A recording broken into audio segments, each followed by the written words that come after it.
To discuss this further, political analyst and executive director at the Center for Social and Economic Rights, Nelson Ekujumi, joins me on the news. Thank you for your time, sir.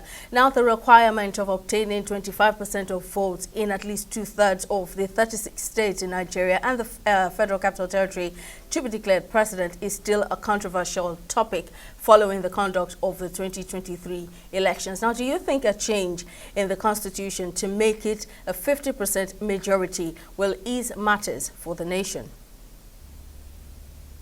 Well, it's a step in the wrong direction, and one is very glad that a large majority of the members of the House of Representatives turned down this bill, because the provisions of the Constitution as presently enshrined is laudable enough that a candidate that will emerge as the president or as the governor must score 25% of the votes in two-thirds of the states with regards to the presidency of the 36 states of the federation, while for the governors, two-thirds of the local governments making up the state, and the winner can be pronounced duly elected and returned based on a simple majority.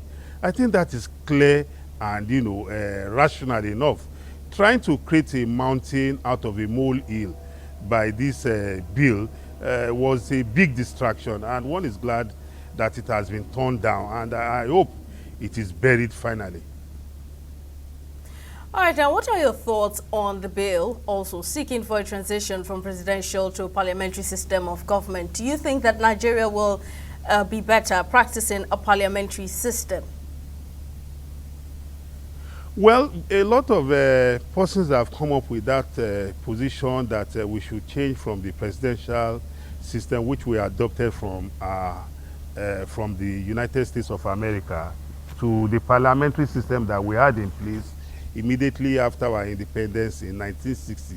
But be that as it may, a lot of us, are very conversant with the presidential system of government, and we are comfortable with it. Or maybe we need to have a debate, and we are inundated with the pros and cons and comparison of a parliamentary system vis-a-vis a presidential system.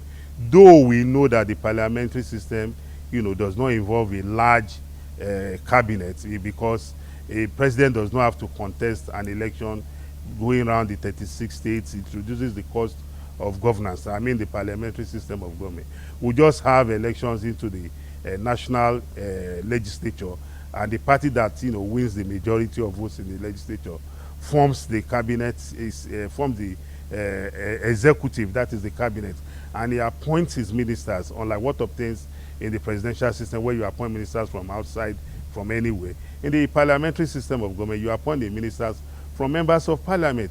So I want to believe that if we want to toe that line of changing from presidential system to parliamentary system, there is need for a robust debate and interrogation of the processes by Nigerians. But if you ask me, as a Nigerian presently, I'm home and dry with the presidential system, because I was born into the presidential system. I never experienced the parliamentary system. Maybe if I have a rundown of what the parliamentary system entails, maybe I could be a convert. But as we speak, I'm totally in tune and in sync with the presidential system of government. All right, then, political analyst and the executive director at the Center for Social and Economic Rights, Mr. Nelson Ekujumi, thank you for speaking to us.